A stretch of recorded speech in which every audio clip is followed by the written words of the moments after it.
श्रीमद् भगवत गीता अध्याय 4 श्लोक 24। संबंध। पूर्व श्लोक में भगवान ने बताया कि यज्ञ के लिए कर्म करने से संपूर्ण कर्म विलीन हो जाते हैं। साधकों की रुचि, विश्वास और योग्यता की भिन्नता के कारण साधन भी भिन्न भिन्न प्रकार के होते हैं। इसलिए अब आगे के 7 श्लोकों में 24वें से 30वें श्लोक तक भगवान भिन्न भिन्न प्रकार के साधनों का यज्ञ रूप से वर्णन करते हैं। यज्ञ यहाँ कहा गया है तो दूसरों के लिए जो कुछ भी किया जाता है वो सारा यज्ञ ही है, चाहे वो दान है, चाहे हवन यज्ञ है जो देवताओं के लिए किया जाता है, धन का दान है, जमीन का दान है, अपने समय का दान है, सबको यज्ञ है। जो दूसरों के हित के लिए किया जाए वो यज्ञ है। श्लोक नंबर 24 इस प्रकार है। ब्रह्मार्पणं ब्रह्म हविर्ब्रह्माग्नौ ब्रह्मणाहुतं ब्रह्मैव तेन गन्तव्यं ब्रह्म कर्म समाधिना। ब्रह्मैव तेन गन्तव्यं ब्रह्म कर्म समाधिना। श्लोक 24।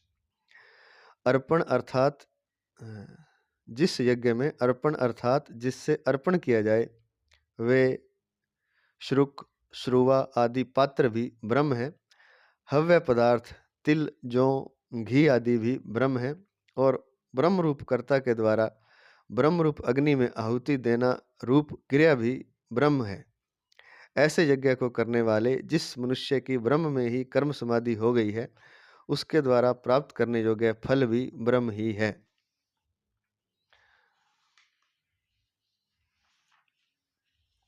व्याख्या करने जा रहे हैं।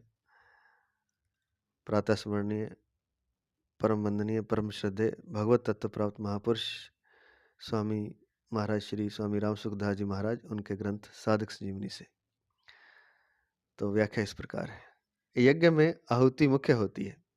वह आहुति तब पूर्ण होती है जब वह अग्नि रूप ही हो जाए, अर्थात हव्य पदार्थ की अग्नि से अलग सत्ता ही न रहे। इसी प्रकार जितने भी साधन हैं सब साध्य रूप हो जाएं तभी वे यज्ञ होते हैं। तो आहुति देते हैं जो अग्नि में, वो पूर्ण जब होती है जब वो अग्नि के साथ मिलकर के अग्नि ही बन जाती है। जितने भी यज्ञ हैं उनमें परमात्म तत्व का अनुभव करना भावना नहीं है, प्रत्युत वास्तविकता है। भावना तो पदार्थों की है।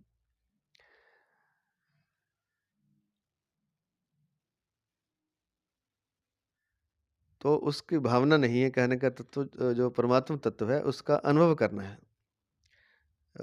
उसकी वास्तविकता को अनुभव करना ही वास्तविक बात है। जितने भी यज्ञ हैं उनमें परमात्म तत्व का अनुभव करना भावना नहीं है, प्रत्युत वास्तविकता है। वो अनुभव नहीं होता, वो वास्तविकता होती है। तो वास्तविकता को वो जान लेता है।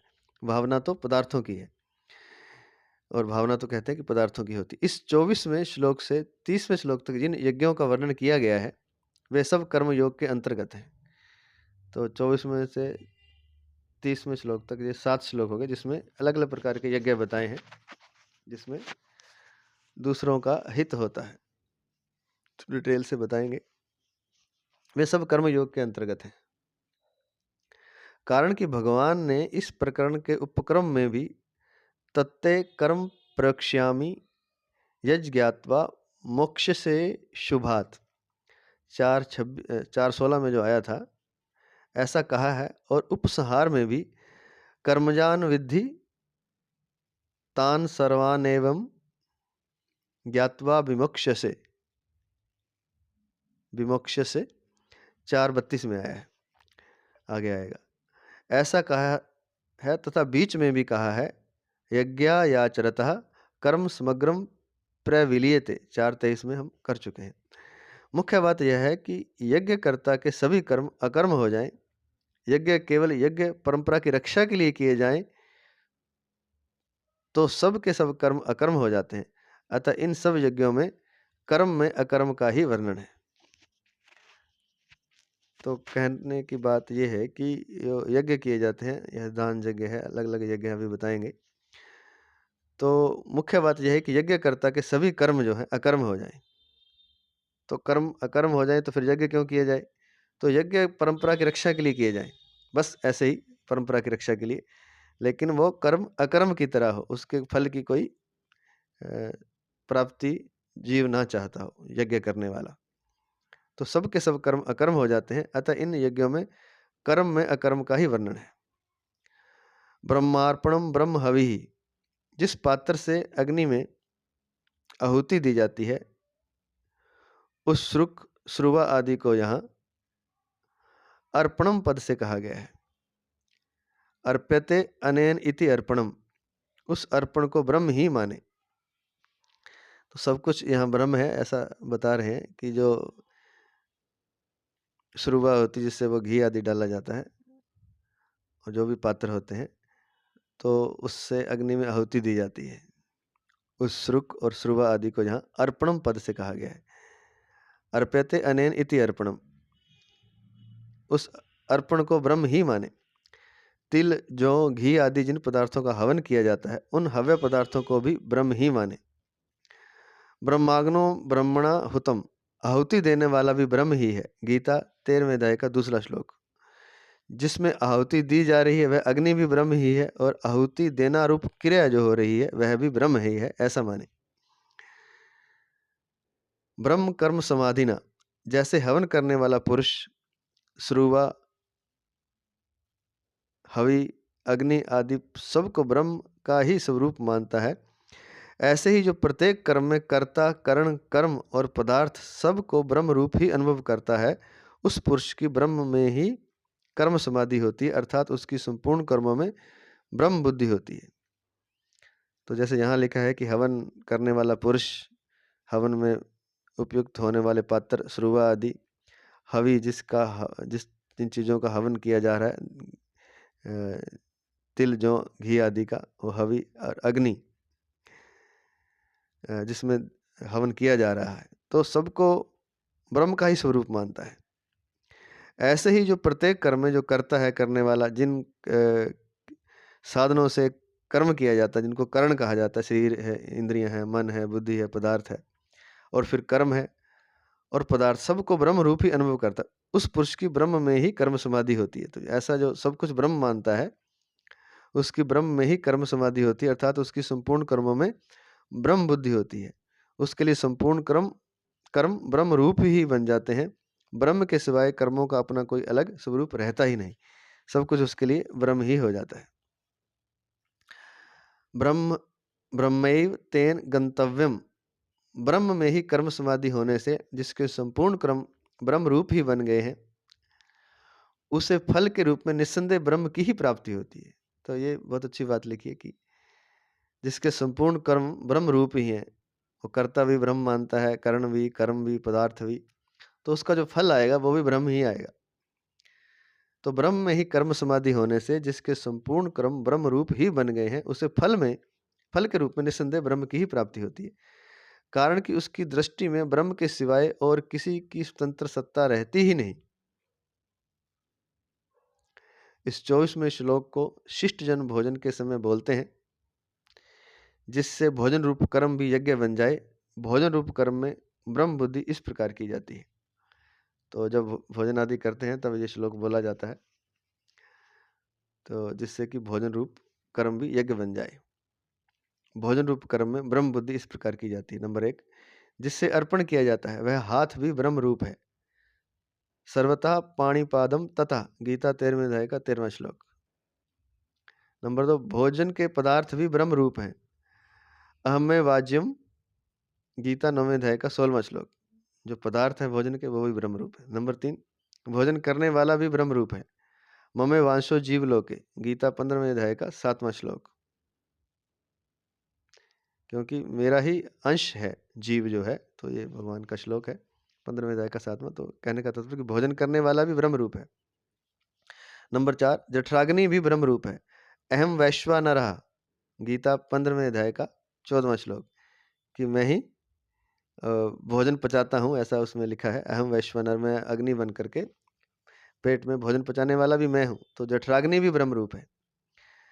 4 और 5वां है भोजन करना रूप क्रिया, अर्थात जठराग्नि में अन्न की आहुति देना रूप क्रिया भी ब्रह्म है, क्योंकि भीतर पेट में अग्नि है और जो हम भोजन डाल रहे हैं तो पेट की अग्नि में जा रहा है, तो वो भी आहुति है अग्नि में। अहम हुतम, गीता 9वें अध्याय का 16वां श्लोक। तो जो क्रिया हो रही है, जो हवन हो रहा है पेट की अग्नि में, भोजन रूप का हवन हो रहा है, तो अहम हुतम, वो जो भोजन जा रहा है वो भी मैं ही हूँ, जो क्रिया हो रही है। 6, इस प्रकार भोजन करने वाले मनुष्यों के द्वारा प्राप्त करने योग्य फल भी ब्रह्म ही है। और जो भोजन करने वाला मनुष्य है वो क्या फल चाहिए, उसको फल भी जो मिलेगा वो भी ब्रह्म ही है। यज्ञाशिष्ट मृत भुजो यान्ति ब्रह्म सनातनम, गीता 4थे अध्याय का 31वां श्लोक।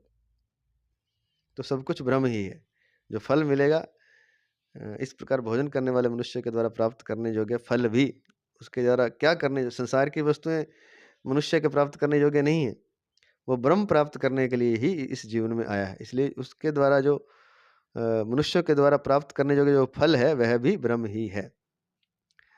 अंत में मार्मिक बात इस श्लोक की, प्रकृति के कार्य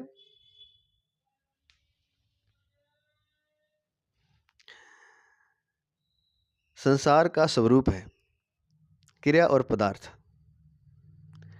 प्रकृति के कार्य संसार का स्वरूप है, क्रिया और पदार्थ। प्रकृति का जो कार्य हो रहा है, प्रकृति चल रही है, संसार चल रहा है, उसका स्वरूप है दो चीज़ों में है, क्रिया है, एक तो क्रिया होती है, एक पदार्थ है, तो मुख्य रूप से दो है। वास्तविक दृष्टि से देखा जाए तो प्रकृति या संसार क्रिया रूप ही है। स्टार लिख के दिया है नीचे, प्रकर्षेण करणम भावेल्युट इति प्रकृति ही समग्ररीत्या सरतीति संसारः, अर्थात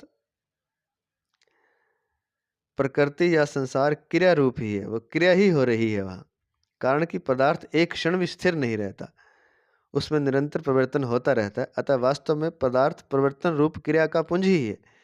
तो दो चीज़ें बताई हैं प्रकृति में, दो चीज़ें, एक तो क्रिया हो रही है, एक पदार्थ है, तो वो पदार्थ भी क्रिया ही है, क्योंकि पदार्थ भी स्थिर नहीं है, वो भी बदल रहा है। जैसे वैज्ञानिकों ने भी सिद्ध कर दिया कि पदार्थ स्थिर नहीं रहता है, वो पड़ा पड़ा ही बदलता रहता है, इसलिए तो वो जर्जर हो जाता है। तो पदार्थ भी परिवर्तन हो रहा है और क्रिया तो परिवर्तन हो ही रही है क्रिया द्वारा, तो सब कुछ क्रिया ही है प्रकृति में, कारण कि पदार्थ एक क्षण भी स्थिर नहीं रहता, उसमें निरंतर परिवर्तन होता रहता है, अतः वास्तव में पदार्थ परिवर्तन रूप क्रिया का पुंज ही है। वो परिवर्तन रूप क्रिया का जो पुंज है वही पदार्थ है। केवल राग के कारण पदार्थ की मुख्यता दिखती है, केवल हमारा रस है इसलिए हमें वो पदार्थ दिखता है, बल्कि वो पदार्थ नहीं है, वो पहले कुछ और था, फिर बदल के कुछ और होगा और बाद में बदल के कुछ और हो जाएगा। जैसे मिट्टी थी, मिट्टी से ईंट बनी क्रिया के द्वारा, पक्की ईंट बन गई और फिर मकान बन गया, और फिर बाद में जर्जर होने पर वापस वो मिट्टी हो जाएगा, जो ईंट है वापस जर्जर होकर मिट्टी में मिल जाएगी। लेकिन हमें वो ईंट दिखाई देती है रस के कारण, राग के कारण, एक उदाहरण के साथ समझ सकते हैं। ऐसे ही जीव है, मनुष्य भी हमें दिखाई देता है रस के कारण, वस्तुतः है नहीं, वो निरंतर एक परिवर्तन वाला वस्तु है, या कह सकते हैं परिवर्तन क्रिया का पुंज है। जीव भी निरंतर परिवर्तन हो रहा है, वो स्थिर नहीं है, उसमें भी क्रिया हो रही है। जो जन्म लिया है वो युवा हो रहा है, जो युवा है वो बुढ़ापे की ओर जा रहा है, और जो बूढ़ा है वो मृत्यु की ओर जा रहा है, तो परिवर्तन हो रहा है, न केवल पदार्थों में बल्कि वस्तु व्यक्तियों में भी। केवल राग के कारण पदार्थ की मुख्यता दिखती है, और राग के कारण हमें वो दिखता है कि मतलब उसका एक विशेष स्वरूप दिखाई देता है, और हमें ऐसा भ्रम है कि वो हमेशा वैसा ही रहेगा, जबकि वो हमेशा वैसा नहीं रहता। ये मकान बना है, ये भी एक दिन जर्जर हो जाएगा, लेकिन हमें लगता है ये हमेशा स्थिर रहेगा। हमारा शरीर है, ये भी हमें लगता है कि ऐसा ही रहेगा, ऐसा ही नहीं रहेगा ये। तो कहने का तात्पर्य है कि अत वास्तव में पदार्थ परिवर्तन रूप क्रिया का पुंज है, एक परिवर्तन रूप क्रिया हो रही है, उसी के तहत वस्तु व्यक्ति पदार्थ आदि है। वो केवल राग के कारण, केवल रस के कारण, क्योंकि हम उसमें से जो हमने रस निकालना है, या कहने का तात्पर्य जो हमें उससे सुख मिलना है, हम उस सुख को देख रहे हैं, और उस सुख के कारण हम उसे स्थिर मान रहे हैं, बल्कि वो स्थिर नहीं है। केवल राग के कारण पदार्थ की मुख्यता दिखती है, संपूर्ण क्रियाएं अभाव में जा रही हैं, अतः संसार अभाव रूप ही है। सारी क्रियाएं जो हैं वो समाप्त होने में जा रही हैं, मृत्यु की ओर जा रही हैं, अभाव में जा रही हैं। अतः संसार की संपूर्ण क्रियाएं अभाव में जा रही, तो संसार अभाव रूप ही है। भाव रूप से केवल एक अक्रिय तत्व ब्रह्म ही है, जिसकी सत्ता से अभाव रूप संसार भी सत्तावान प्रतीत हो रहा है। अब जो संसार हमें वास्तविक दिखाई दे रहा है, सत्ता दिखाई दे रही है संसार की, वो भी जो भाव रूप से केवल एक अक्रिय तत्व ब्रह्म है, उसी के कारण उसकी सत्ता दिखाई दे रही है।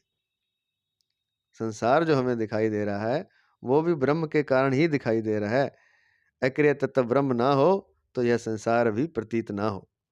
भाव रूप से केवल एक अक्रिय तत्व ब्रह्म ही है, जिसकी सत्ता से अभाव रूप संसार भी सत्तावान प्रतीत हो रहा है।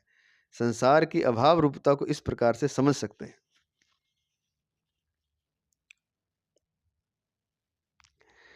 संसार की तीन अवस्थाएं दिखती हैं: उत्पत्ति, स्थिति और प्रलय। जैसे वस्तु उत्पन्न होती है, फिर रहती है और अंत में नष्ट हो जाती है। अथवा मनुष्य जन्म लेता है, फिर रहता है और अंत में मर जाता है। इससे आगे विचार करें तो केवल उत्पत्ति और प्रलय का ही क्रम है, स्थिति वस्तुतः है ही नहीं। जैसे यदि मनुष्य की पूरी आयु 50 वर्ष की है तो 20 वर्ष बीतने पर उसकी आयु 30 वर्ष ही रह जाती है। इससे आगे विचार करें तो केवल प्रलय ही प्रलय, नाश ही नाश है, उत्पत्ति है ही नहीं। जैसे आयु के जितने वर्ष बीत गए उतने वर्ष मनुष्य मर ही गया। इस प्रकार मनुष्य प्रतिक्षण ही मर रहा है, उसका जीवन प्रतिक्षण ही मृत्यु में जा रहा है। दृश्य मात्र प्रतिक्षण अदृश्य में जा रहा है। जो दृश्य दिखाई दे रहा है वो प्रतिक्षण अदृश्य की ओर जा रहा है, अदृश्य में जा रहा है। प्रलय अभाव का ही नाम है, इसलिए अभाव ही शेष रहा। अभाव की सत्ता भाव रूप ब्रह्म पर ही टिकी हुई है। वो जो अभाव है वो टिक ही नहीं सकता, वो टिका ही भाव रूप ब्रह्म पर है। अतः भाव रूप से माने तो एक ब्रह्म ही शेष रहा, सर्व खलविदम ब्रह्म। छांदोग्य उपनिषद का सूत्र है 3:14-1 में दिया है। सर्वम सर्वम खलविदम ब्रह्म, सब कुछ ब्रह्म ही है। जो प्रकृति जो हमें दिखाई दे रही है, जो क्रिया हो रही है, जो प्रतिक्षण अभाव में जा रही है, वो दिखाई दे रही है, उसकी सत्ता भी ब्रह्म के कारण ही हमें महसूस हो रही है। ब्रह्म नहीं हो तो फिर वो सत्ता उसकी भी दिखाई नहीं देती, और जो दे रही है वो भी मृत्यु की ओर जा रही है, अभाव की ओर जा रही है।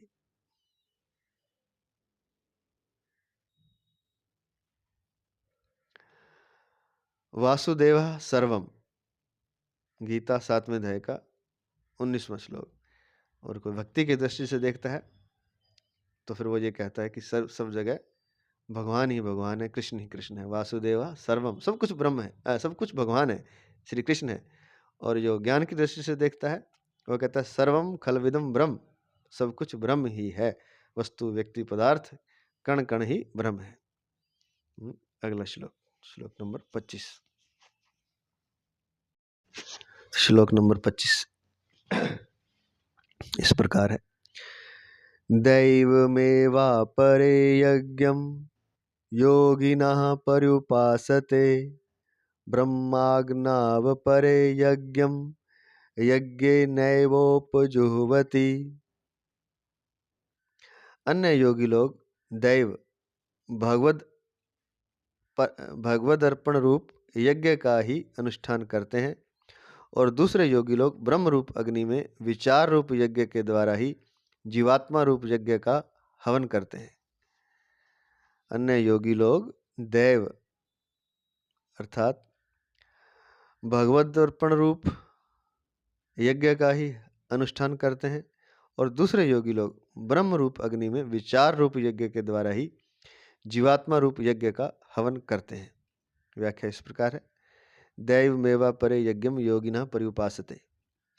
पूर्व श्लोक में भगवान ने सर्वत्र ब्रह्म दर्शन रूप यज्ञ करने वाले साधक का वर्णन किया, जो सब जगह ब्रह्म का ही दर्शन करता है।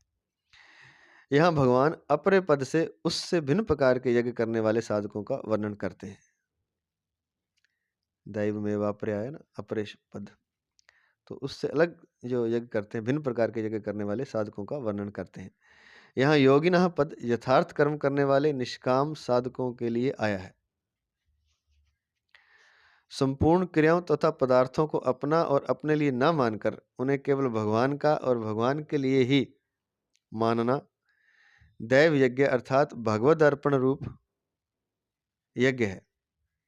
संपूर्ण क्रियाओं तथा पदार्थों को अपना और अपने लिए ना मानकर, जो भी पदार्थ हमारे पास हैं, जो भी हम क्रिया करते हैं, उनको अपना और अपने लिए ना करके, ना मानकर उन्हें केवल भगवान का और भगवान के लिए ही मानना दैव यज्ञ अर्थात भगवद अर्पण रूप यज्ञ है।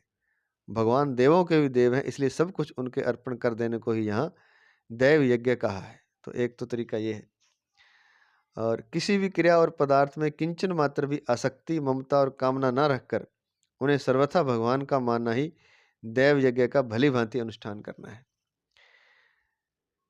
किसी भी क्रिया और पदार्थ में किंचन मात्र भी आसक्ति और ममता कामना न रखकर उन्हें सर्वथा भगवान का मानना ही दैव यज्ञ का भली भांति अनुष्ठान करना है। ब्रह्म आज्ञावपरे यज्ञम यज्ञ नैवोप जुहुवती। इस श्लोक के पूर्वार्ध में बताए गए दैव यज्ञ से भिन्न दूसरे यज्ञ का वर्णन करने के लिए यहाँ अपरे पद आया है। ब्रह्माज्ञावपरे, तो ये दूसरा जो दो तरह के यज्ञ बताए हैं, एक तो ये बताया, पहले दूसरा सुन लेते हैं। क्या चेतना का जड़ से तादात्म्य होने के कारण ही उसे जीवात्मा कहते हैं।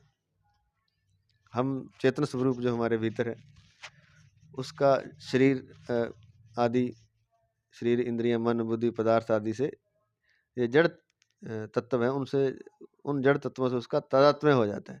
तो चेतन का जड़ से तादात्म्य होने के कारण ही उसे जीवात्मा कहते हैं। इसलिए उसे है तो वो आत्मा, लेकिन जीवात्मा इसलिए कहा जाता है क्योंकि जड़ से उसने संबंध बना लिया। विवेक विचार पूर्वक जड़ से सर्वथा विमुख होकर परमात्मा में लीन हो जाने को यहाँ यज्ञ कहा गया है। और जड़ से अगर अलग हो जाए वो और जीवात्मा में स्थित, आत्मा में स्थित हो जाए, अर्थात परमात्मा में लीन हो जाने को, यह भी एक यज्ञ है। यज्ञ कहा है। लीन होने का तात्पर्य है परमात्म तत्व से भिन्न अपनी स्वतंत्र सत्ता किंचित मात्र न रखना। लीन होने का तात्पर्य है कि परमात्मा के साथ, परमात्मा तत्व के साथ वो एक हो जाए। परमात्मा तत्व से भिन्न अपनी स्वतंत्र सत्ता थोड़ी भी नहीं रखना, किंचित मात्र भी ना रखना। परिशिष्ट भाव दिया है। ब्रह्माज्ञावपरे यज्ञम यज्ञ नैवोप जुहुवती का यह अर्थ भी ले सकते हैं। दूसरे योगी लोग संसार रूप ब्रह्म की सेवा के लिए केवल लोक संग्रह रूप यज्ञ के लिए कर्तव्य कर्म रूप यज्ञ करते हैं, अर्थात यज्ञार्थ कर्म करते हैं। गीता 3 अध्याय का 9वां और 4 अध्याय का 23वां श्लोक। कि दूसरे योगी लोग संसार रूप ब्रह्म की सेवा के लिए, तो संसार है वो भी ब्रह्म ही है। जब सब कुछ ब्रह्म है तो संसार भी ब्रह्म है, संसार के लोग भी ब्रह्म है, तो उनकी सेवा के लिए केवल लोक संग्रह रूप यज्ञ के लिए कर्तव्य कर्म रूप यज्ञ करते हैं। लोक संग्रह के लिए अर्थात दूसरों के आदर्श के लिए। जो जो सिद्ध महापुरुष होता है उसे किसी चीज़ की ना तो आवश्यकता होती, ना उसे किसी के लिए कुछ करना होता है, वो मुक्त होता है। लेकिन लोक संग्रह के लिए कर्तव्य कर्म रूप यज्ञ करते हैं, अर्थात दूसरों के हित के लिए, जो संसार है ब्रह्म उसके लिए कुछ करते हैं, अर्थात यज्ञार्थ कर्म करते हैं। ये गीता के 3 अध्याय के 9वें और 4 अध्याय के 23वें श्लोक में दिया। तो यहाँ दो चीजें आई हैं। अन्य योगी लोग देव भगवद अर्पण रूप यज्ञ का ही हवन अनुष्ठान करते हैं। तो वो देवता को अर्थात भगवान को अर्पण कैसे करते हैं कि संपूर्ण क्रियाओं और पदार्थों को अपना और अपने लिए न मानकर भगवान का और भगवान के लिए ही मानना दैव यज्ञ अर्थात भगवद अर्पण रूप यज्ञ है। किसी भी क्रिया और पदार्थ में किंचन मात्र भी आसक्ति ममता और कामना न रखकर उन्हें सर्वथा भगवान का मानना ही दैव यज्ञ का भली भांति अनुष्ठान करना है। कोई भी क्रिया है, कोई भी पदार्थ है, उसमें आसक्ति ममता और कामना को त्याग कर सर्वथा उसको भगवान का मानना, भगवान के अर्पण कर देना ही दैव यज्ञ का भली भांति अनुष्ठान करना है।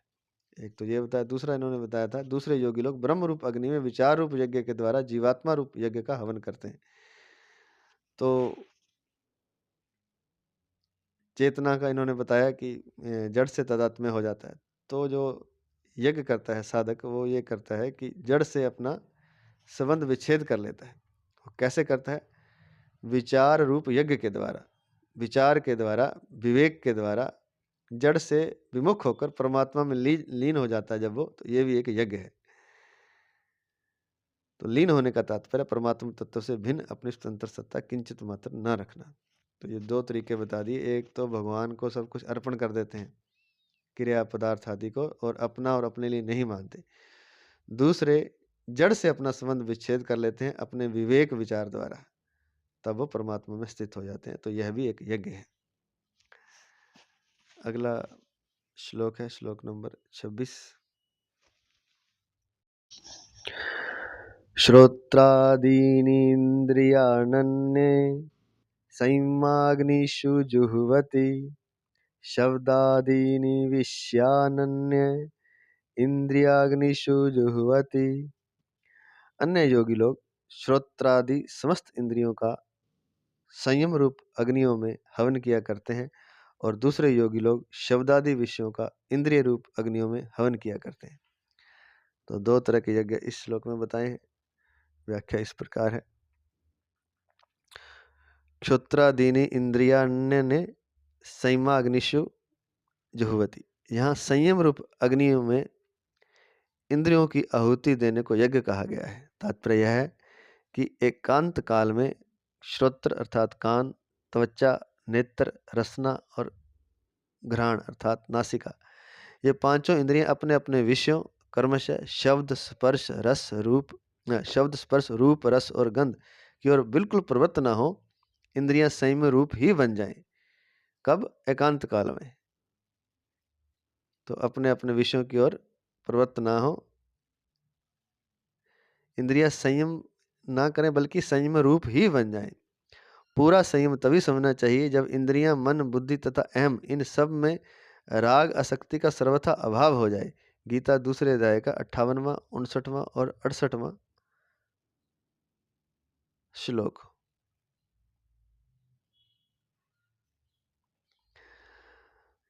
क्योंकि इंद्रियों का इसलिए लिखा है कि इंद्रियों का संयम तब तक नहीं होता जब तक मन में, बुद्धि में और अहम में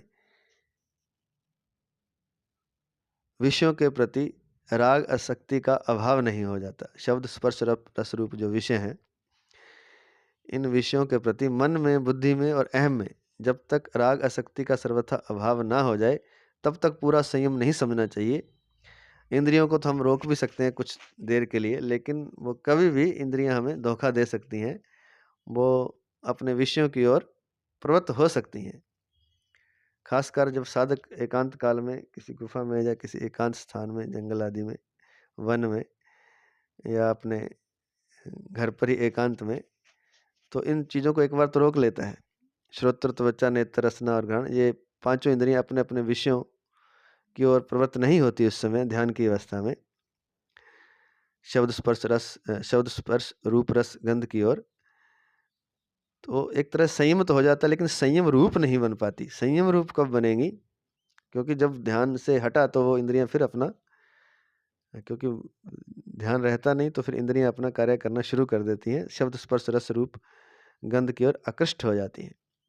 तो इंद्रियों का संयम नहीं करना, इंद्रियां संयम रूप बन जाएं। और जब पूरा संयम ये तब होगा, तभी समझना चाहिए जब इंद्रियां, मन, बुद्धि, अहम, ये चारों चीजें, इन सब में राग आसक्ति का सर्वथा अभाव हो जाए, जो कि दूसरे अध्याय के 58वां, 59वां और 68वां श्लोक में हम कर चुके हैं। तो यह भी एक यज्ञ है। यहाँ संयम रूप अग्नियों में इंद्रियों की आहुति देने को यज्ञ कहा गया था। इंद्रियों को आपने रोक लिया या इंद्रियों को समाप्त कर दिया, इंद्रियों का जो आकर्षण था उसको संयम की रूपी अग्नि में आहुति दे दी इंद्रियों की, तो ये भी एक यज्ञ हुआ। और शब्दादीन विषयान्य इंद्रियाग्निषु जुह्वति, शब्द स्पर्श रस रूप और गंध, ये 5 विषय हैं। विषयों का इंद्रिय रूप अग्नियों में हवन करने से वह यज्ञ हो जाता है। विषयों का हवन किस में किया जाएगा? इंद्रिय रूप अग्नियों में। तात्पर्य यह है कि व्यवहार काल में विषयों का इंद्रियों से संयोग होते रहने पर भी इंद्रियों में कोई विकार उत्पन्न ना हो। गीता दूसरे अध्याय का 64वां 65वां श्लोक। इंद्रियां राग द्वेष से रहित हो जाएं, इंद्रियों में राग द्वेष उत्पन्न करने की शक्ति विषयों में रहे ही ना। तो यह भी एक स्थिति आती है जब ध्यान में तो होता ही है कि, क्योंकि ध्यान में तो आसान इसलिए हो जाता है कि शब्द स्पर्श रस रूप गंध को वह महसूस ही नहीं करता, देखता ही नहीं, किसी को देख नहीं रहा, किसी को सुन नहीं रहा, सूंघ नहीं रहा, रस नहीं ले रहा, कुछ खा नहीं रहा, रूप का दर्शन नहीं कर रहा, तब तो वो इंद्रियां उसके वश में होती हैं। लेकिन यहाँ दूसरी बात बताइए कि शब्द स्पर्श रूप रस और गंध, ये 5 विषय हैं। तो जब वो संसार में विचरता है तो विषयों का इंद्रिय रूप अग्नियों में हवन करने से वह यज्ञ हो जाता। अब विषयों का पहले तो इंद्रियों का हवन किया संयम रूप अग्नि में, वो एक यज्ञ था, लेकिन यहाँ पर विषयों का इंद्रियों में हवन करना है। वो कैसे होगा? तात्पर्य है कि व्यवहार काल में विषयों का इंद्रियों से संयोग जब हो रहा है तो इंद्रियों में कोई अगर विकार नहीं उठ रहा,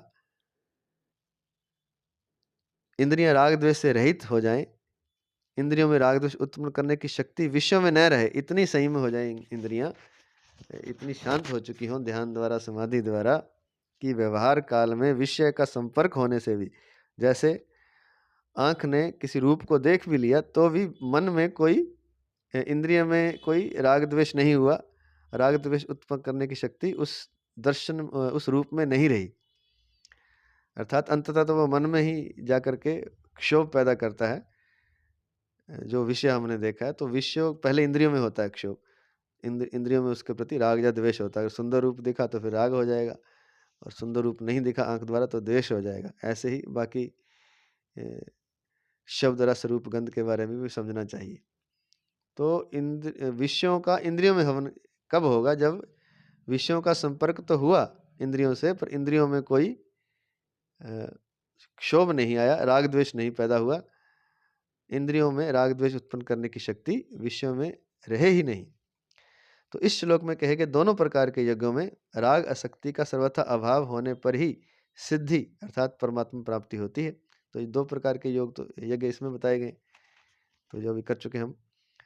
तो राग आसक्ति को मिटाने के लिए ही दो प्रकार की प्रक्रिया का यज्ञ रूप से वर्णन किया गया है, और ये राग आसक्ति मिट जाएगी दोनों प्रकार से तो परमात्मा प्राप्ति होती है या परमात्मा की सिद्धि हो जाती है। पहली प्रक्रिया में साधक एकांत काल में इंद्रियों का संयम करता है। तो अब दोबारा से बता रहे हैं, जो पहली प्रक्रिया है जिसमें संयम रूप अग्नियों में इंद्रियों की आहुति दी जाती है, तो उसमें पहली प्रक्रिया में साधक एकांत काल में इंद्रियों का संयम करता है। विवेक विचार जप ध्यान आदि से इंद्रियों का संयम होने लगता है। और संयम होगा कैसे? विवेक के द्वारा होता है, विचार के द्वारा, जप से भी होता है, ध्यान से भी होता है। तो ये चार तरीके बताएं। विवेक विचार के द्वारा जप ध्यान आदि से इंद्रियों का संयम होने लगता है। पूरा संयम होने पर जब राग का अभाव हो जाता है, पूरा जब संयम हो जाता है जप ध्यान से विवेक विचार से, तो जो रस है, राग अर्थात रस, जो संसार का रस है या विषयों का रस है, उसका पूर्णतः अभाव हो जाता है पूरा संयम होने पर। तब एकांत काल और व्यवहार काल दोनों में उसकी समान स्थिति रहती है। जब पूरा संयम हो जाएगा तब फिर व्यवहार काल में भी वही स्थिति रहेगी, क्योंकि जो ध्यानी साधक है उसकी एकांत काल में तो ऐसी स्थिति बन जाती है, पर व्यवहार काल में नहीं बनती। तो जब पूरा संयम हो जाता है अर्थात रस का अभाव हो जाता है, तब एकांत काल और व्यवहार काल दोनों में उसकी समान स्थिति रहती है। यह है संयम रूप अग्नियों में इंद्रियों की आहुति, ये एक यज्ञ हुआ। और दूसरी प्रक्रिया में क्या है? साधक व्यवहार काल में राग द्वेष रहित इंद्रियों से व्यवहार करते हुए उसकी इंद्रियां इतनी शुद्ध हो चुकी हैं, इतनी संयमित हो चुकी हैं कि वो राग द्वेष आदि विकारों से रहित हो जाते हैं। उनके सामने कोई दृश्य आता है या कोई संगीत सुनाई देता है तो कोई राग द्वेष नहीं होता। वो तब नहीं होता जब वो संयमित हो चुकी हैं।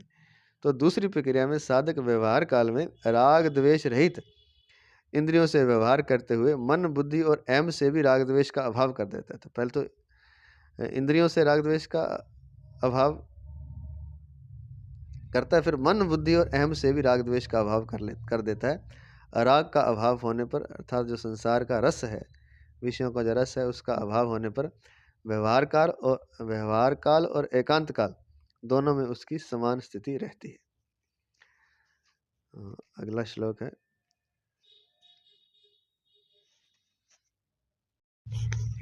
श्लोक नंबर 27 इस प्रकार है। सर्वाणि इंद्रिय कर्माणि प्राण कर्माणि चापरे आत्म संयम योगाग्नौ जुहुवति ज्ञान दीपिते। श्लोक 27। अन्य योगी लोग संपूर्ण इंद्रियों की क्रियाओं को और प्राणों की क्रियाओं को ज्ञान से प्रकाशित आत्म संयम योग अर्थात समाधि योग रूप अग्नि में हवन किया करते हैं। अब ये अन्य प्रकार का हवन बता रहे हैं। व्याख्या इस प्रकार है। सर्वाणि इंद्रिय कर्माणि प्राण कर्माणि चापरे। इस श्लोक में समाधि को यज्ञ का रूप दिया गया है। कुछ योगी लोग 10 इंद्रियों की क्रियाओं का समाधि में हवन किया करते हैं। तात्पर्य यह है कि समाधि अवस्था में मन बुद्धि सहित संपूर्ण इंद्रियों, ज्ञानेंद्रियों और कर्म इंद्रियों की क्रियाएं रुक जाती हैं। सर्वथा इंद्रियां सर्वथा निश्चल और शांत हो जाती हैं समाधि की अवस्था में। समाधि रूप यज्ञ में, इसको समाधि रूप यज्ञ कहा गया है। समाधि रूप यज्ञ में प्राणों की क्रियाओं का भी हवन हो जाता है, अर्थात समाधि काल में प्राणों की क्रियाएं भी रुक जाती हैं। समाधि में प्राणों की गति रुकने के 2 प्रकार हैं। तो जो हमारे प्राण चल रहे हैं वो भी रुक जाते हैं। तो एक तो 10 इंद्रियां, उसमें 10 इंद्रियों की क्रियाएं रुक जाती हैं, 5 ज्ञान इंद्रियां और 5 कर्म इंद्रियों की। और फिर एक चीज़ और बताइए यहाँ कि समाधि रूप यज्ञ में प्राणों की क्रियाओं का भी हवन हो जाता है, अर्थात समाधि काल में प्राणों की क्रिया भी रुक जाती हैं। समाधि में प्राणों की गति रोकने के 2 प्रकार हैं। एक तो हठ योग की समाधि होती है, जिसमें प्राणों को रोकने के लिए कुंभक किया जाता है। कुंभ का अभ्यास बढ़ते बढ़ते प्राण रुक जाते हैं, जो घंटों तक दिनों तक रुके रह सकते हैं। तो एक तो ये हठ योग की विधि है, जो अंत कुंभक और 12 कुंभक किया जाता है। अंत कुंभक होता है श्वासों को खींचकर अंदर भर लेना पूरी तरह से और फिर श्वास को रोक लेना, ये अंत कुंभक है। ऐसे ही बाह्य कुंभक, श्वासों को बाहर फेंक कर बाहर ही रोक लेना। तो जो कुंभक का अभ्यास करते हैं तो धीरे धीरे इसको बढ़ा करके फिर बढ़ा लेते हैं योगी लोग। इसको हठ योग के अंतर्गत आता है, इसको हठ योग की समाधि कहते हैं। तो घंटों तक दिनों तक भी प्राणों को रोक लेते हैं। और जब प्राणों को रोक लेंगे तो इस प्राणायाम से आयु बढ़ती है। आयु इसलिए बढ़ जाती है कि प्राणों की एक शक्ति परमात्मा ने हमें दे रखी है। तो हमने जितने दिन रोक ली, प्राण रोक लिए, तो उतनी शक्ति हमने यूज नहीं की। तो आयु बढ़ जाएगी। इस प्राणायाम से आयु बढ़ती है। जितनी देर ज़्यादा रोक के रखेंगे उतनी आयु बढ़ती चली जाएगी। जैसे वर्षा होने पर जल बहने लगता है, तो जल के साथ साथ बालू भी आ जाती है। उस बालू में मेंढक दब जाता है। वर्षा बीतने पर जब बालू सूख जाती है, तब मेंढक उस बालू में ही चुपचाप सूखे हुए की तरह पड़ा रहता है। उसके प्राण रुक जाते हैं। परंतु जब वर्षा आती है पुनः, तब वर्षा का जल ऊपर गिरने पर मेंढक में पुनः प्राणों का संचार हो जाता है और वह पुनः हाँ, और वह टराने लग जाता है। तो ये ऐसे ही होता है। ऐसे ही जो समाधि लगाते हैं वो घंटों और कई दिनों तक समाधि लगा लेते हैं, मतलब प्राणायाम को रोक लेते हैं। तो ये है, मेंढक के साथ भी ऐसा ही होता है।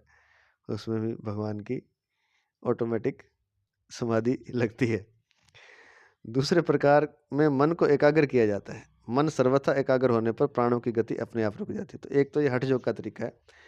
तो दूसरा, मन अगर एकाग्र हो जाए आपका, तो मन सर्वथा एकाग्र होने पर प्राणों की गति अपने आप रुक जाती है, क्योंकि ये दोनों जुड़े हुए हैं, प्राण और मन। तो श्वास और प्राण और मन तीनों जुड़े हुए हैं। श्वास, प्राण और मन। अगर मन रुक जाए तो श्वास और प्राण भी रुक जाएंगे। अगर श्वास रुक जाए तो प्राण और मन भी रुक जाएंगे। तो ये 2 तरह के प्रकार हुए। एक तो श्वासों को रोक करके प्राणों को रोका जाता है, एक मन को रोक करके प्राणों को रोका जाता है। तो 2 तरह के यज्ञ हो गए।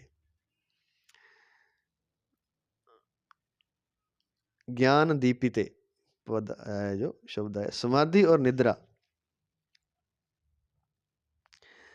दोनों में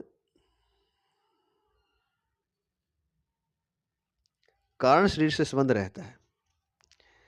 निद्रा में और समाधि में सूक्ष्म शरीर और स्थूल शरीर दोनों से हम दूर हो जाते हैं, समाधि में भी और निद्रा में भी, गहन निद्रा में। जो सिंपल निद्रा है उसमें तो सूक्ष्म शरीर रहता है, स्थूल शरीर मिट जाता है साधारण निद्रा में। लेकिन जो गहन निद्रा है, सुषुप्ति कहेंगे, उसमें सूक्ष्म शरीर भी मिट जाता है। तो कहने का तात्पर्य है कि समाधि और निद्रा दोनों में कारण शरीर से संबंध रहता है। तो तीसरा जो शरीर है कारण शरीर, उससे संबंध रहता है। इसलिए बाहर से दोनों की समान अवस्था दिखाई देती है। तो समाधि वाला भी वैसे ही दिखता है और निद्रा वाला भी, जो गहन निद्रा अर्थात सुषुप्ति वाला भी वैसे ही दिखाई देता है। यहाँ ज्ञान दीप्त पद से समाधि और निद्रा में परस्पर भिन्नता सिद्ध की गई है। तात्पर्य यह है कि बाहर से समान दिखाई देने पर भी समाधि काल में एक सच्चिदानंद परमात्मा ही सर्वत्र परिपूर्ण है, ऐसा ज्ञान प्रकाशित रहता है अर्थात जागृत रहता है। बाहर से तो लगेगा कि नींद आ गई दोनों को, नींद में है, लेकिन समाधि काल में एक सच्चिदानंद सत्य चित आनंद जो परमात्मा है वही सर्वत्र परिपूर्ण है, ऐसा ज्ञान साधक को रहता है, जागृत रहता है वो। और निद्रा काल में वृत्तियां अविद्या में लीन हो जाती हैं और निद्रा काल में उसे ज्ञान नहीं रहता, होता वहीं पर है, उसी स्थिति में होता, लेकिन उसे ज्ञान नहीं होता। तो इसलिए योग निद्रा का अभ्यास किया जाता है। योग निद्रा में अभ्यास करते करते निद्रा उसमें से समाप्त हो जाती है, होश रह जाता है, जागृत अवस्था रह जाती है। तो समाधि का आसानी से जो अभ्यास है वो योग निद्रा द्वारा किया जा सकता है। सबसे आसान तरीका है योग निद्रा समाधि को प्राप्त करने के लिए। हाँ, शुरू में तो उसमें नींद आएगी और वो लेट के ही करनी होती है, तो दिक्कत भी नहीं है उसमें, कुछ भी नहीं करना होता उसमें, बस लेटना होता है। थोड़ी सी शुरू में क्रियाएं करनी है और कुछ टेक्निक का उपयोग करके अगर आप लेट जाते हैं और शुरू में तो नींद आएगी और कुछ सही से अभ्यास किया जाए श्वासों का, प्राणायाम आदि का, तो फिर नींद विदा हो जाती है और समाधि की जो स्थिति है उसका अनुभव हो जाता है, जिसको सच्चिदानंद परमात्मा कहा है यहाँ पर, वही सर्वत्र परिपूर्ण है, उसका अनुभव हो जाता है। तो ये दो तरह की होगी, दिखते बाहर से एक जैसी है, निद्रा काल वाला व्यक्ति भी निद्रा में गया है और जो समाधि में गया है वो भी, लेकिन ज्ञान दीप्त पद दिया गया है क्योंकि ज्ञान से वो उसका दीपक जला रहता है। कब? समाधि में। और निद्रा काल में दीपक ऐसा समझो कि बुझा हुआ होता है, क्योंकि वो अविद्या में सारी वृत्तियां लीन हो जाती हैं। शांति तो उसी समय भी है, परमानंद में वो स्थित है, लेकिन ज्ञान दीप्त नहीं, उसे ज्ञान नहीं है, दीपक का प्रकाश नहीं है, वहां पर बेहोशी है। समाधि काल में प्राणों की गति रुक जाती है और निद्रा काल में प्राणों की गति चलती रहती है, इसलिए निद्रा आने से समाधि नहीं लगती। तो ये भी एक बात है कि समाधि काल में प्राणों की गति रुक जाती है।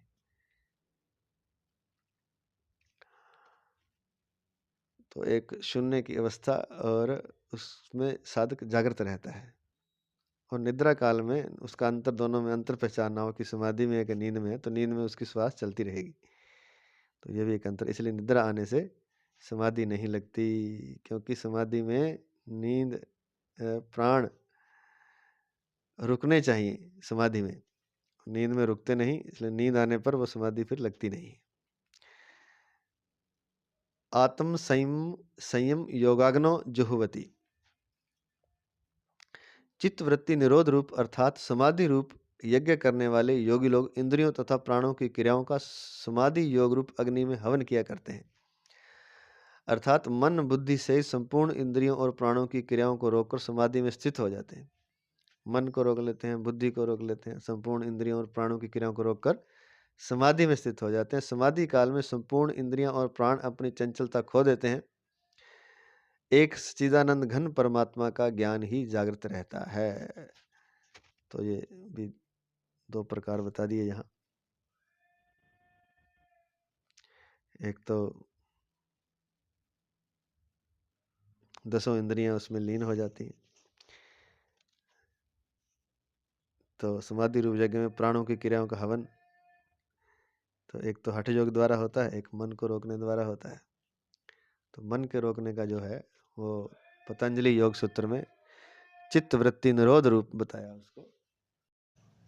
चित्त वृत्ति निरोध ये पतंजलि योग सूत्र में दिया हुआ है। तो यहाँ जो शब्द है आत्म संयम योगाग्नो जुह्वति, इसका मतलब यही है, चित्त वृत्ति निरोध रूप, अर्थात चित्त की वृत्ति का रोक लेते हैं, अर्थात मन को रोक लेते हैं।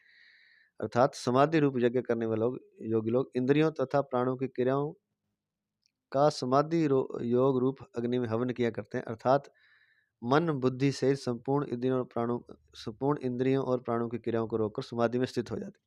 तो मुख्यतः इसमें मन ही है, तो जिसको चित्त कहा वो मन बुद्धि उसमें शामिल है और इंद्रियां और प्राण भी शामिल है।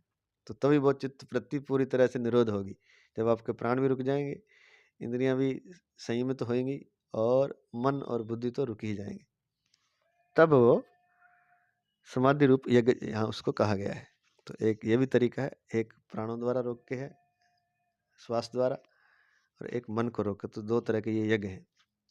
तो समाधि काल में संपूर्ण इंद्रियां और प्राण अपनी चंचलता खो देते हैं, और जब वो समाधि की अवस्था आती है तो संपूर्ण इंद्रियां और प्राण और मन और बुद्धि अपनी चंचलता खो करके स्थिर हो जाते हैं। एक सच्चिदानंद घन परमात्मा का ज्ञान ही जागृत रहता है। तो भगवान को जो, या उसको ज्ञान कहें, परमात्मा कहें, वो सच्चिदानंद घन है। सत्य चित्त आनंद, और घन इसलिए लगाया कि उसका वो घनीभूत रूप है।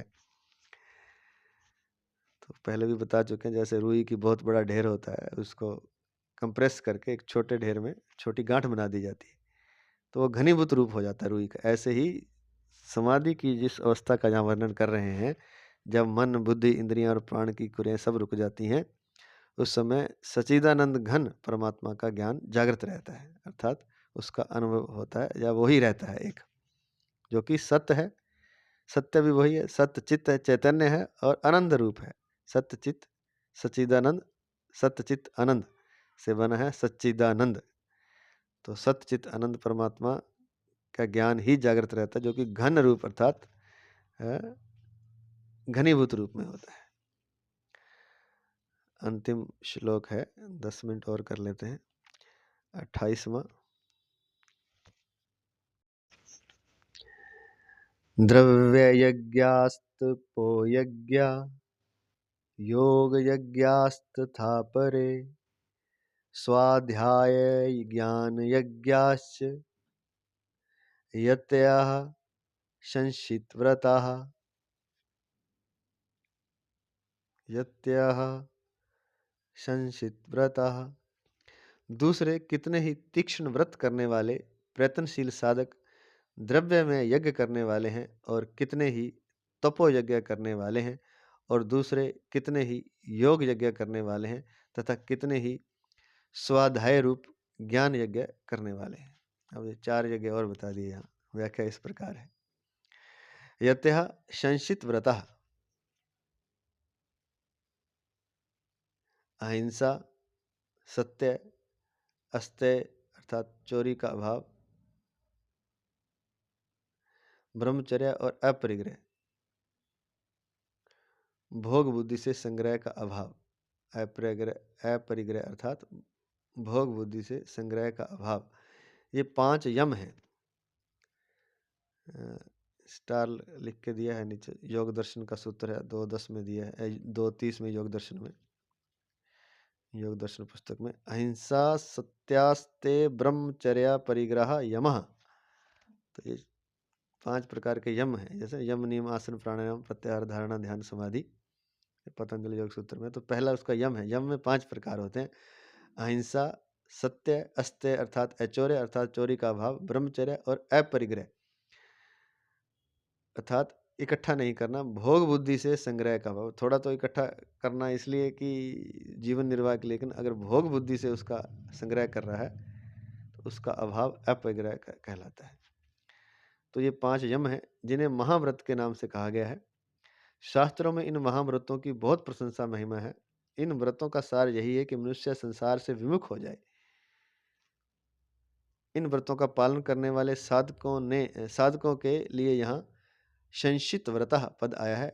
इसके सिवाय इस श्लोक में आए चारों यज्ञों में जो जो पालनीय व्रत अर्थात नियम है, उन पर दृढ़ रहकर उनका पालन करने वाले भी सब संशित व्रता हैं। तो 4 प्रकार के यज्ञ इस श्लोक में आए हैं। तो इस श्लोक में आए चारों यज्ञों में जो जो पालनीय व्रत अर्थात नियम है, उन पर दृढ़ रहकर उनका पालन करने वाले भी सब संशित व्रता हैं। और संशित व्रता कौन है? जो इन व्रतों का, महाव्रतों का पालन करता है। व्रतों का पालन करने वाले साधकों के लिए यहाँ संशित व्रता आया है। अपने अपने यज्ञ के अनुष्ठान में प्रयत्नशील होने के कारण उन्हें यत्याह कहा गया है। यत्याह अर्थात प्रयत्नशील साधक जो यत्न कर रहा है। संशित व्रतः पद के साथ द्रव्य यज्ञ, तपो यज्ञ, योग यज्ञ और ज्ञान यज्ञ की तरह यज्ञ पद नहीं दिया जाने के कारण इसे अलग यज्ञ नहीं माना गया है। संस्कृत व्रता के साथ यज्ञ पद नहीं दिया, इसका मतलब 4 ही यज्ञ हैं यहाँ। संस्कृत व्रता तो उसके लिए आया जो इन सभी यज्ञों का पालन करता है, इन सभी नियमों का पालन करता है, जो द्रव्य यज्ञ, तपो यज्ञ और योग यज्ञ और ज्ञान यज्ञ में बताए गए हैं। तो नंबर पहला है द्रव्य यज्ञ क्या होता है। द्रव्य यज्ञ मात्र संसार के हित के उद्देश्य से कुआं, तालाब, मंदिर, धर्मशाला आदि बनवाना, अभावग्रस्त लोगों को अन्न, जल, वस्त्र, औषध, पुस्तक आदि देना, दान करना इत्यादि सब द्रव्य यज्ञ है। द्रव्य अर्थात तीनों शरीरों सहित संपूर्ण पदार्थों को अपना और अपने लिए न मानकर निस्वार्थ भाव से उन्हीं का मानकर उनकी सेवा में लगाने से द्रव्य यज्ञ सिद्ध हो जाता है। द्रव्य अर्थात जो पदार्थ हैं, द्रव्य है हमारे पास, जिसमें कि धन आ गया, धन से उसने कुआं बनवा दिया, तालाब बनवा दिया, दूसरे के हित के लिए, ऐसे नहीं कि मान सम्मान के लिए, मात्र संसार के हित के उद्देश्य से कुआं, तालाब, मंदिर, धर्मशाला आदि बनवाना और अभावग्रस्त लोगों को अन्न, जल, वस्त्र, औषध, पुस्तक आदि देना, दान करना आदि सब द्रव्य यज्ञ है। और ये द्रव्य जो है तीनों शरीरों से संपूर्ण पदार्थों को अपना और अपने लिए न मानकर, स्थूल, सूक्ष्म और कारण शरीर तीनों से अपना ना मानकर संपूर्ण पदार्थों को, जिसमें शरीर, इंद्रिया, मन, बुद्धि भी आ गया है, शायद वो तप जगह में आएगा, चलो यहाँ देखते हैं। अपना और अपने लिए ना मानकर निस्वार्थ भाव से उन्हीं का मानकर, ये सब संसार का है या दूसरों का है, तो उन्हीं की सेवा में लगाने से द्रव्य यज्ञ सिद्ध हो जाता है। पहले तो शुरू में तो वो क्रिया रहेगा, मतलब एक साधक रहेगा, लेकिन सिद्ध कब हो जाता है, जब निस्वार्थ भाव से अपने लिए ना मानकर उन्हीं का मानकर उनकी सेवा में हम लगा देते हैं। शरीर आदि जितनी वस्तुएं हमारे पास हैं उन्हीं से यज्ञ हो सकता है, अधिक की आवश्यकता नहीं है। और कोई सोचे कि मेरे पास बहुत धन होगा तब मैं ये कुआं, मंदिर, तालाब बनाऊंगा, तभी तो द्रव्य यज्ञ होगा, जल वस्त्र आदि दूंगा तो। लेकिन महाराज जी कहते हैं कि शरीर आदि जितनी वस्तुएं हमारे पास हैं, शरीर, इंद्रिय, मन, बुद्धि और जो भी पदार्थ है, चाहे नहीं भी है तो भी शरीर आदि तो है ही ना हमारे पास, तो शरीर आदि जितनी वस्तुएं हमारे पास हैं उन्हीं से यज्ञ हो सकता है, अधिक की आवश्यकता नहीं है। मनुष्य बालक से उतनी ही आशा करता है जितना वह कर सकता है, फिर सर्वज्ञ भगवान तथा संसार हमसे हमारी क्षमता से अधिक की आशा कैसे रखेंगे। तो हम भी, जो बालक छोटा होता है उसे जितना काम हो सकता है, जितना, तो उतनी की आशा ही होती है उससे, अधिक की तो नहीं होती। जितना वह कर सकता है उतना ही हम उससे आशा रखते हैं। फिर जो सर्वज्ञ भगवान है वो हमसे हमारी क्षमता से अधिक की आशा कैसे रखेंगे। तो जितना हमारे पास है उतना ही, चाहे थोड़ा है, कम है, जितना भी है, ज़्यादा है तो भी, वो सारा कुछ दूसरों के हित के लिए लगा देने से द्रव्य यज्ञ सिद्ध हो जाता है। तो ये तो हुआ द्रव्य यज्ञ। और दूसरा है तपो यज्ञ। अपने कर्तव्य स्वधर्म के पालन में जो जो प्रतिकूलताएं, कठिनाइयां आए उन्हें प्रसन्नतापूर्वक सह लेना तपो यज्ञ है। वो तप है। जो असली तप क्या है, असली तप ठंडी और गर्मी में तपना नहीं है, ये तो है भी, ये भी है खैर, लेकिन जो मुख्य तप है वो ये है कि आप अपने कर्तव्य का पालन करते हैं, फिर आप ममता आदि को छोड़ करके, आसक्ति को छोड़ करके, ये मेरा है इसके साथ तो मैं ऐसे करूँगा, जो मेरा नहीं है उसके साथ मैं थोड़ा अलग व्यवहार करूँगा, तो ये फिर आप कर्तव्य का पालन नहीं कर रहे। क्योंकि कर्तव्य पालन में प्रतिकूलताएं आएंगी, कठिनाइयां आएंगी, उन्हें प्रसन्नतापूर्वक सह लेना तप यज्ञ है। अर्थात अपने कर्तव्य, अर्थात अपने स्वधर्म के पालन में जो जो प्रतिकूलताएं, कठिनाइयां आए उन्हें प्रसन्नतापूर्वक सह लेना तपोयज्ञ है। लोक हितार्थ एकादशी आदि का व्रत रखना, मौन धारण करना आदि भी तपोयज्ञ अर्थात तपस्या रूप यज्ञ है। परंतु प्रतिकूल से प्रतिकूल परिस्थिति, वस्तु, व्यक्ति, घटना आने पर भी साधक प्रसन्नतापूर्वक अपने कर्तव्य का पालन करता रहे, अपने कर्तव्य से थोड़ा भी विचलित ना हो, तो यह सबसे बड़ी तपस्या है जो शीघ्र सिद्धि देने वाली होती है। तो एकादशी आदि का व्रत भी रखते हैं, ये लोक हितार्थ है, ये व्रत भी अपने लिए नहीं, लोक हितार्थ। तो इसमें लोगों का क्या हित होगा, एक तो भोजन बच जाएगा, तो कुछ लोग उस भोजन को कर लेंगे। दूसरा, जो आप में सात्विकता आएगी उसका उपयोग दूसरों के हितार्थ होगा। तो तपोयज्ञ बता दिया। तो मुख्य तपोयज्ञ ये है कि प्रतिकूल से प्रतिकूल परिस्थिति आ जाए, कोई वस्तु आ जाए, कोई व्यक्ति आपसे प्रतिकूल आ जाए, घटना आ जाए, तो साधक प्रसन्नतापूर्वक अपने कर्तव्य का पालन करता रहे, अपने कर्तव्य से थोड़ा भी विचलित ना हो। तो यह सबसे बड़ी तपस्या है, जिससे शीघ्र फल मिलता है, जिससे शीघ्र सिद्धि हो जाती है, परमात्मा प्राप्ति हो जाती है। तो शीघ्र सिद्धि देने वाली होती है। गांव भर की गंदगी, कूड़ा करकट बाहर एक जगह इकट्ठा हो जाए तो वह बुरा लगता है, परंतु वही कूड़ा करकट खेत में पड़ जाए तो खेती के लिए खाद रूप से बढ़िया सामग्री बन जाता है। इसी प्रकार प्रतिकूलता बुरी लगती है और उसे हम कूड़े करकट की तरह फेंक देते हैं, अर्थात उसे महत्व नहीं देते, परंतु वही प्रतिकूलता अपना कर्तव्य पालन करने के लिए बढ़िया सामग्री है। इसलिए प्रतिकूल से प्रतिकूल परिस्थिति को सहर्ष सहने के समान दूसरा कोई तप नहीं है। भोगों में आसक्ति रहने से अनुकूलता अच्छी और प्रतिकूलता बुरी लगती है, इसी कारण प्रतिकूलता का महत्व समझ में नहीं आता। तो बहुत ही शानदार बात लिख दी। इसको थोड़ा समझ लेते हैं 2 मिनट। जैसे वो जो गंदगी का उदाहरण दिया कि उसको गंदगी समझकर हम बाहर फेंक देते हैं, लेकिन वही अगर कूड़ा करकट जो है वो खेत में पड़ जाए तो वो बढ़िया सामग्री बन जाता है और खेती बढ़िया होती है। ऐसी जो प्रतिकूलता है उसे हम सहना नहीं चाहते, उसे हम लेना नहीं चाहते, हम उससे किनारा कर लेते हैं या अपना मुंह मोड़ लेते हैं। प्रतिकूलता आ जाए तो उस स्थान को छोड़ देते हैं या उस व्यक्ति को छोड़ देते हैं या इस तरह कुछ करते हैं ताकि प्रतिकूलता को हम दूर फेंक देते हैं। लेकिन वो कहते हैं कि प्रतिकूलता को अगर आप सहन करें, उसका सामना करें और प्रतिकूलता के क्या कहेंगे उसको, बदले में कुछ दूसरे को ना दें, आप उसको सहन कर लें, उसे महत्व नहीं देते परंतु प्रतिकूलता को महत्व दें, क्योंकि वही प्रतिकूलता अपना कर्तव्य पालन करने के लिए बढ़िया सामग्री है। बढ़िया सामग्री कैसे की, तभी तो आपको पता चलेगा कि आप कितने साधक हैं, आपकी स्थिति अपने अंदर कितनी अच्छी है। तो वो एक परीक्षा की घड़ी है, तो आपको अपनी स्थिति का पता चल जाएगा और वो आपको और भी क्या बोलेंगे उसको, और भी सिद्ध करके जाएगी।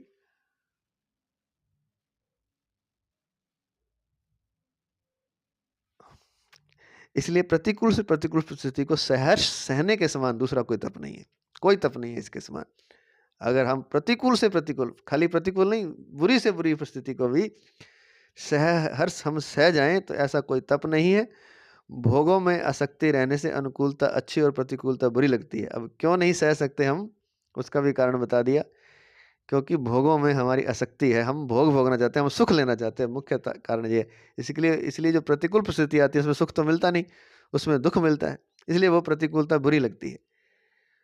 तो अगर प्रतिकूलता में हम सह लेंगे तो जो भोगों की आसक्ति हम नहीं छोड़ पा रहे हैं वो आसक्ति छूट जाएगी। तो इसी कारण प्रतिकूलता का महत्व समझ में नहीं आता, लेकिन अगर वो समझ में आ जाए तो जो भोगों में आसक्ति है वो अपने आप ही परमात्मा हमारी समाप्त कर रहे हैं प्रतिकूल परिस्थिति को देकर। लेकिन हम प्रतिकूल परिस्थिति से भाग जाते हैं, हम उसका सामना नहीं करते, उसको सहते नहीं। अगर हम सह लें उसको, तो एक तो हमारी जो स्थिति है वो पहले से बेहतर हो जाएगी, हमें अपना अनुभव भी हो जाएगी हम कितने के पानी में हैं। और अगर पूर्णतः सह लेंगे तो समझ लेंगे कि हम जल में कमलवत हो गए हैं।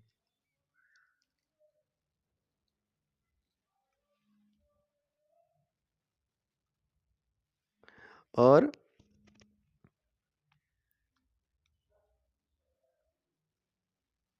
ये एक तप हो जाएगा जिससे हमें भोगों से भी हमारा छुटकारा हो जाएगा।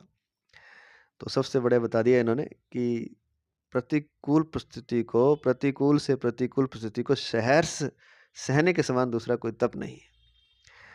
अब अगला है योग यज्ञास्त थापरे। 3 हो गए, यहाँ द्रव्य यज्ञ हो गया, तपो यज्ञ हो गया, तीसरा आ गया योग। यहाँ योग नाम अंतःकरण की समता का है। समता का अर्थ है कार्य की पूर्ति और अपूर्ति में, फल की प्राप्ति और अप्राप्ति में, अनुकूल और प्रतिकूल परिस्थिति में, निंदा और स्तुति में, आदर और निरादर में सम रहना, अर्थात अंतःकरण में हलचल, राग द्वेष, हर्ष शोक, सुख दुख का ना होना, इस तरह सम रहना ही योग यज्ञ है। इसको योग यज्ञ कहा गया है। तो ये भी एक यज्ञ है। ये 4 जगह बताएं। ये तीसरा ये आ गया कि सम रहना है अंतःकरण में। अंतःकरण में आपके अंदर कोई लहरें ना उठें, प्रतिकूल या अनुकूल, जो भी जहाँ बता दिया सब कुछ। कार्य की पूर्ति अपूर्ति में, फल की प्राप्ति अप्राप्ति में, अनुकूल प्रतिकूल परिस्थिति में, निंदा और स्तुति में, आदर और निरादर में सम रहना। अंतःकरण में हलचल, राग द्वेष, हर्ष शोक सुख दुख का ना होना। इस तरह सम रहना ही योग यज्ञ है। अर्थात आपके अंतःकरण में कोई तरंग नहीं उठ रही। कहने का तात्पर्य कि आपका मन बिल्कुल निश्चल रहता है अनुकूल प्रतिकूल, सिद्धि असिद्धि आदि में। तो ये हो गया योग यज्ञ। स्वाध्याय ज्ञान यज्ञ। केवल लोक हित के लिए गीता, रामायण, भागवत आदि का तथा वेद उपनिषद आदि का यथाधिकार मनन विचार पूर्वक पठन पाठन करना, अपनी वृत्तियों का तथा जीवन का अध्ययन करना आदि सब स्वाध्याय रूप ज्ञान यज्ञ है। तो ये भी एक यज्ञ है। और ये कैसे यज्ञ हुआ? केवल लोक हित के लिए। ऐसे नहीं कि धन कमाने के लिए या अपने हित के लिए, कि महल खड़े करने के लिए गीता, रामायण, भागवत आदि को सुना दिया और कुछ धन आ गया। तो लोक हित तो पता नहीं हुआ कितना, लेकिन अपना हित हो गया तो फिर बंधन में बंध जाएगा। तो केवल लोक हित के लिए गीता, रामायण, भागवत आदि का जब लोक हित होगा तो अपना तो हित स्वयं हो जाएगा। वो हित क्या है? परमात्मा की प्राप्ति हो जाएगी, आपको ज्ञान हो जाएगा। ज्ञान होते ही विवेक द्वारा परमात्मा की प्राप्ति हो जाएगी। लेकिन उद्देश्य आपका लोक हित होना चाहिए। गीता, रामायण, भागवत आदि का अध्ययन अगर आप करते हैं तथा वेद उपनिषद आदि का यथाधिकार, जितना आपका अधिकार है, जितनी आपकी समझ है, मनन विचार पूर्वक, मनन होता है उसको पढ़ के अपने जीवन में उतारना। मनन विचार पूर्वक पठन पाठन करना।